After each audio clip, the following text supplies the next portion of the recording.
Welcome again to some 0k action. It's going to be 1 versus 1 on the Onyx Couldron map. Myself, Lightman versus the Sponge. Bit of an elo difference, but we'll see what happens.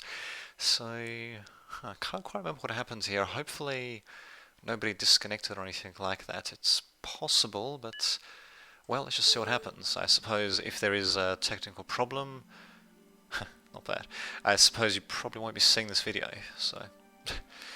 There you go. It does go for a decent amount of time, which is basically why I'm commentating on it. And, well, both players have somewhat decent elo. Obviously, the Sponge a bit higher, but, well, there we go. Yeah, the rain does look pretty nice, actually, so just a few comments here and there, but personally, I don't mind it, actually. So, Sponge is going to be starting off with Cloaky Bots, and as myself, Lightman, I'm actually starting off with Jump Jets, so actually getting a...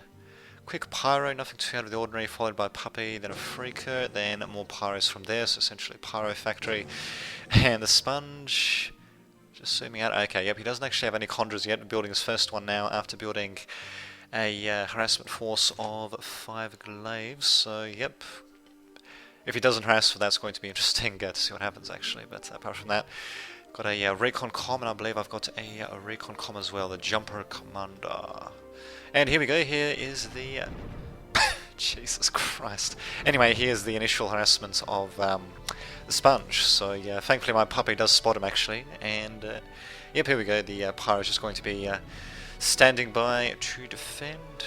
And, of course, yes, the Earth is flat indeed, as these maps seem to indicate. So whatever, let's just zoom in and, yeah, just watch the carnage unfold.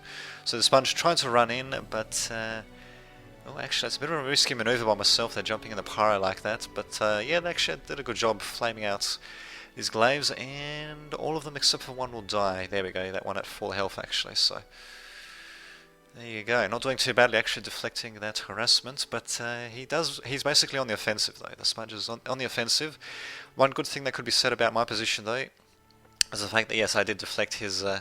initial advancement, so my army value is slightly higher, and I've got these bits of wreckage inside my territory as well, although taking advantage of that might be a bit tricky. We'll see what happens though.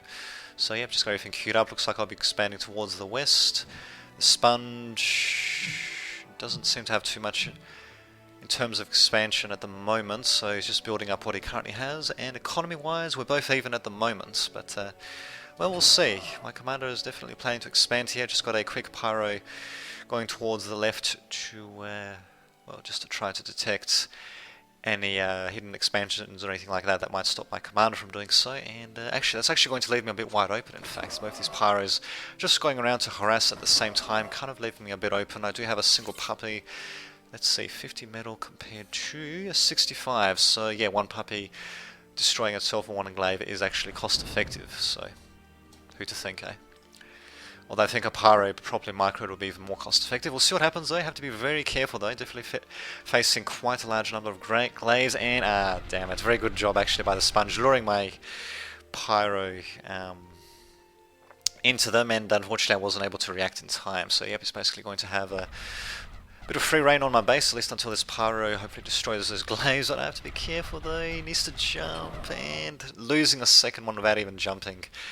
Man, my pointer is there though, so yeah, I don't know what the hell's happening there. I don't know why the hell I'm not concentrating there. At the very least, I am actually destroying quite a bit of the Sponge's territory as well, a bit of his infrastructure, and actually smart maneuver actually, retreating his glaives, leaving only one behind to do a bit of harassment. And I should just be building a puppy to go against him actually, but no, just sending a whole pyro instead, why not? At the same time, continuing my harassment of the Sponge's base as well. Indeed. And overall, yeah, economy suffering altogether. Sponge still, well, he did have a slight economic advantage for a second there. Now it's definitely going down. Actually, have to be careful. This pyro is definitely going to get destroyed. Doing quite a bit of damage in the process, though. Probably should just try to target the metal extractor rather than the glaives that were chasing it. But overall, though, well, the Sponge actually still has an economic advantage there, actually. So, no, never mind, going back down. So, was he reclaiming? I think it might have been actually reclaiming there. Huh. Indeed. So, energy though, he's definitely surging ahead there. Let's see, yep, he's gone for wind gens. I've gone for wind gens as well, not quite as many though, so not just having on him as big of a priority it seems as the Sponge though. But yeah, I do have slight metal advantage, and there we go. I'm going to be forcing, hopefully forcing the Sponge in a bit of a defensive once again. Coming in with a Pyro, bit of a risky jump actually, could have been jumping into a bit of an ambush, but thankfully though, all of his glaives were at the front actually. Now they're just going to all go back towards his rear actually, so yeah, sending in literally all of his glaives back actually, it's definitely keeping him on the back foot a bit. I have to be careful though, definitely don't want the Pyro just to die needlessly. It's an incredibly expensive raiding unit. I think it costs as much, or if not more so, than the actual Kadachi tank. Bit of a mismarker by myself there, basically leading it straight into the group of glaives. Still doing quite a bit of economic damage. Wouldn't mind taking out the overdrived mix though. But there we go. I do manage to keep him on the back foot at the very least. Continuing to expand, but at the same time though, that's interesting. I have more mixes than the Sponge, but the actual economic advantage is not that great. Actually, I probably could do with a bit more energy as well, for that matter. Definitely need a little bit more energy, to say the least. Need more wind gens. I managed to weaken my opponent's economy a bit, and again getting in pyro traps there. God damn, I really have to micro them a hell of a lot better, actually. Because these guys in a straight fight, I don't think they do too well versus the glaives, unless if you micro them, of course. And thankfully, I'm doing that. This one's unfortunately going to die. Although I'm pretty sure they should be, well, they should be at least making cost and hopefully flaming out way more glaives than actually taking damage from them. So hopefully should be right. Looks like the Sponge switching to aircraft factory. As myself, nope, still continuing with what I have.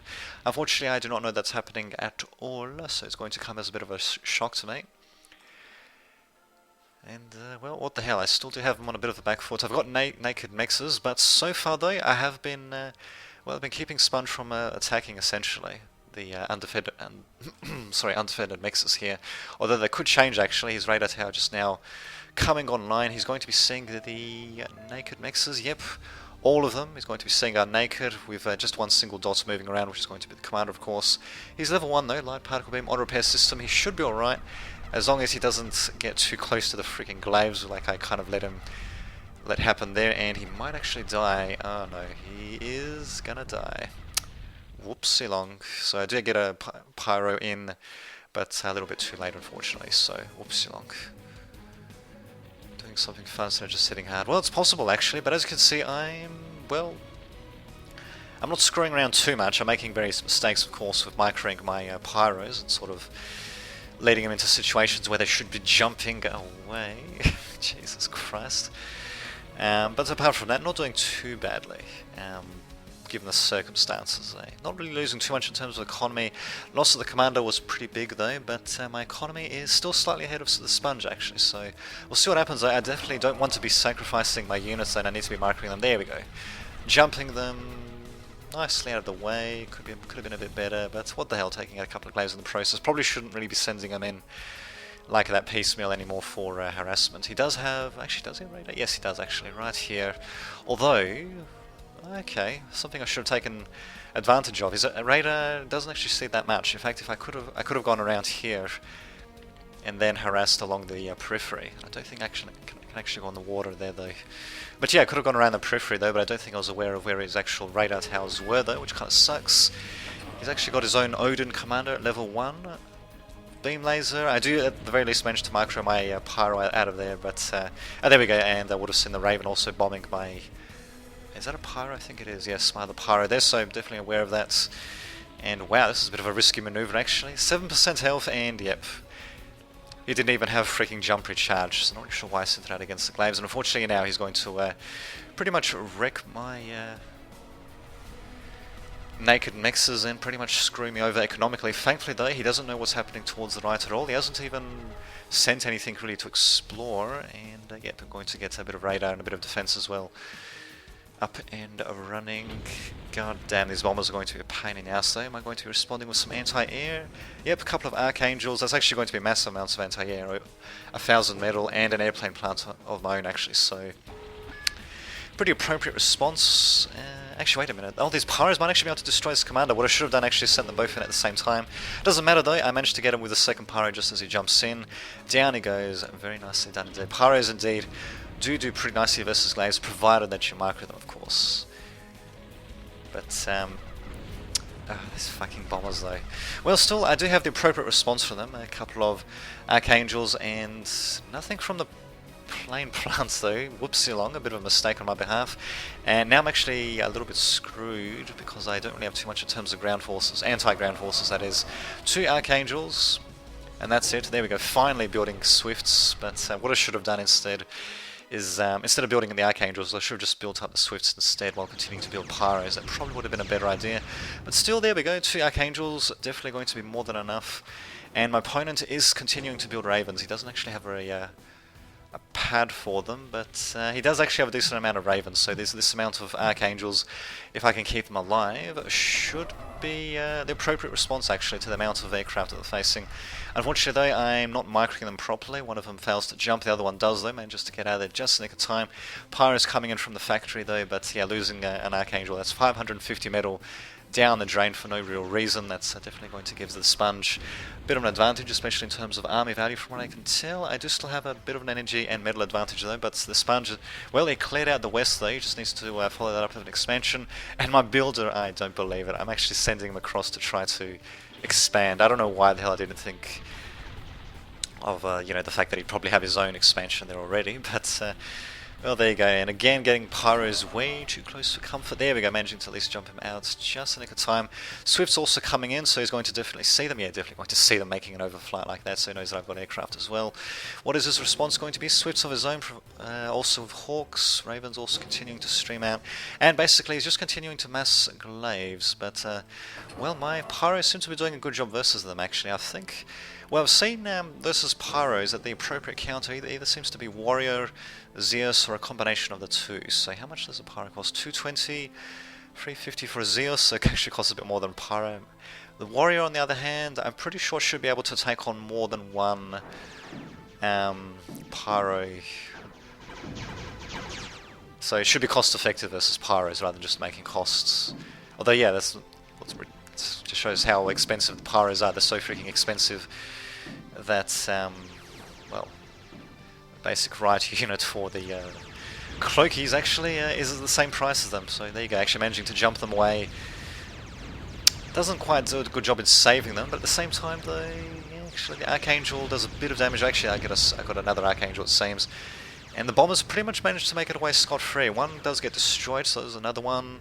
Well, actually, there we go. Do manage to destroy a few of the bombers at the very least, but at the same time, do have some air sup fighters coming in for the Sponge, and he still doesn't have an air repair pad up. Neither do I, for that matter. But I'm not really focusing too heavily on aircraft, or on ground attack aircraft at the very least. Anyway, I've got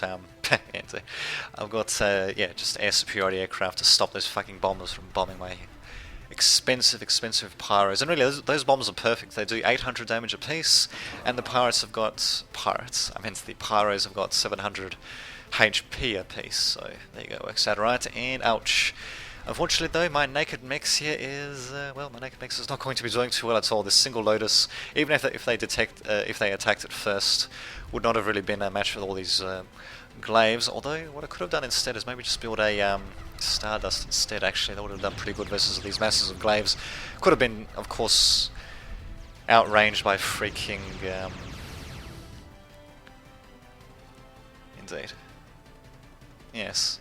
Could have been outranged by the Roccos, but, well, what the hell, still reckon it would have been a better job than building freaking just a single Lotus then. I didn't even build in defenses there, actually, which is kind of silly now that I think of it, but oh well. Losing more stuff to bombers. Thankfully, the Archangels are there. My anti-air should be flying forward, though, for God's sake. But, yeah. Oh, well, at least they're just mostly destroying weakened Glaives, thankfully. And good, actually, I'm jumping them away, thankfully. I definitely have to be careful, though. These Glaives are pretty fast, and, damn it. Unfortunately, I let my Pyros get cornered there. Should have got them to retreat along this path, but nope, I don't think I was controlling, well, either wasn't paying too much attention to them or wasn't controlling them too well. And here we go, finally we've got the first Warrior ever for Sponge coming out, so we'll see firsthand how effective they are actually. So yeah, definitely making cost there with 44% health, so we can say that they can take maybe 1.3, 1.4 Pyros each. So yeah, 1.3, 1.4, 1.5 will probably be stretching it a bit. What the hell is my anti-air doing? These aircraft are supposed to be providing fucking air support here. God damn it. More freaking bombers incoming. Thank God I've at least got Archangels. They're a little bit too far behind, actually. In fact, what is my... Oh, okay, so that's actually what's happening. I'm just sending these guys back at the same time, though, letting these guys stay at the front, which I'm not really sure why exactly I'm doing that. But in any case, Warriors definitely proving themselves to be very cost-effective versus the Pyros. Actually, maybe they can take on 1.5, or maybe it's just 1.4 or 1.3. Yeah, maybe 1.5, depending on the micro and all that. Air is very bad versus Pyros. Really? I mean, I can dodge the shots by jumping, but apart from that, if they can't jump, then they can essentially just take me down. So, with bombers, and really the bombs are perfect for that. 700 points to be hit by an 800 damage bomb. I mean, really, what more could you ask for God's sake? Oh well. So am I actually going to be doing anything different? Yeah, actually I'm going to be playing with moderators and Pyros versus the Warriors. It looks like, yeah, the Sponge is switching pretty much completely to them. Well, rather he's doing doing a massive number of Warriors first before going with Glaives, so don't really blame him too much. I just have to make sure I don't overreact with the moderators. I think I should be alright, though. We'll see what happens there. 1-to-1 ratio of moderators and Pyros might seem a bit extreme, but at the same time, seeing as we've got 5 Warriors slowly but surely making their way to my base, yeah, it's probably not such a bad idea. In fact, I probably could do some bomber aircraft now that I think. But at the end, of course, just I say that, we've got Raven that's coming out. My god, I need to freaking think. I don't know what these Swifts are doing. Oh, okay, they're just scouting, basically. Just seeing what my opponent is doing and getting shot down by anti-air in the process. I think I overcommitted a bit there. I think just a single Swift would have done the job just fine. Here comes my own dedicated anti-air, but there's only 3 of them versus 4 Hawks, so I'm not really sure what the hell the point of that was. Maybe I'm trying to lure them to my anti-air, which is actually really far behind now that I think of it. Really, apparently... Oh, okay, I didn't even think of that. Yes, because I'm still relatively new to the game. Well, actually, I do have a bit of experience, but there's just various things I'm not too familiar with. Doing, and just certain things that I just forget really in the heat of the moments. But yeah, actually, looking back on this, some puppies... Actually, can I draw while I'm commentating? Oh, I can actually. There we go. Yeah, some puppies to salvage this field, or rather to make it into more puppies. Basically, would yeah, basically be a good way to go. Actually, I wonder. This is the warrior though. 220 points, and what about the puppy? Let's see. 220, and these guys cost 50, so we can build about 4 of them, a little bit more than 4, just say 4. Damage 410 though, that's not too shabby. And let's just go back to a warrior. Oh, actually, let's just go to this battle while we're at it as well. So 410, a warrior is 880 though, so 410, 820. I would need 3 puppies though. Well, actually, that would make cost though. I'd need 3 of them. And 4 of them is still less than a warrior, so yeah, actually, yeah, that would make cost versus warriors, even if I just build them normally, actually. Although, now the thing with warriors though is because they're anti-riot, so yeah, actually, I don't know what the hell I was thinking doing with that, but anyway, because yeah, they're rather the anti. The hell am I doing? These pyros, Jesus Christ! But anyway, yeah, they're of course they're anti-raider units. Should I say they actually are riot units? Yeah, they probably will tear the puppies to shreds before they can get anywhere near them, I think. Let's see, actually, since let's just have a bit of posturing happening here and there. I don't know what the hell I'm doing on my bomber there, but anyway. Alright, right spots and puppies. So what is the range actually? 170, 270. So yeah, of course they do outrange the puppies, and by a pretty healthy amount actually. So yeah, they probably would counter the puppies as well. And speaking of a bit of a possible overreaction, actually, I've got crap loads of moderators now. Not too many pyros, and in fact, I've got bombers going for my freaking mixers as well. In fact, kind of putting my stuff in the wrong place. Here we go. We do have the Archangels coming in slowly but surely. In fact, I should be able to win the air war here. So even though the bombers might take a couple of mixers down, if I can get air superiority, that should help me a hell of a lot. And there you have it. I actually managed to beat the Sponge. So I don't know if he was going easy on me or not. He shouldn't have, because really that's the only way you really learn, by you know, having people just give you a hard time, and then you you know, suffer trials and tribulations and all that, and sometimes win, sometimes lose, learning all the while. But there we go, still interesting game by both players. And yeah, basically, what was his last comment actually? Yeah, it didn't rate anywhere near hard enough. Yeah, that was definitely the case actually. My expansion. Okay, yes. Actually, I didn't make a sumo at all now that I think of it. Would have made a decent unit. But yeah, there you have it. Pretty good expansion by myself. I mean, it was mostly naked expansion. Thankfully, it wasn't exploited by the sponge. That, well, pretty much snowballed into victory later on. So there you go. I kind of threw away pyros kind of needlessly, but there you go. Any tips indeed. So I shall see you all next time.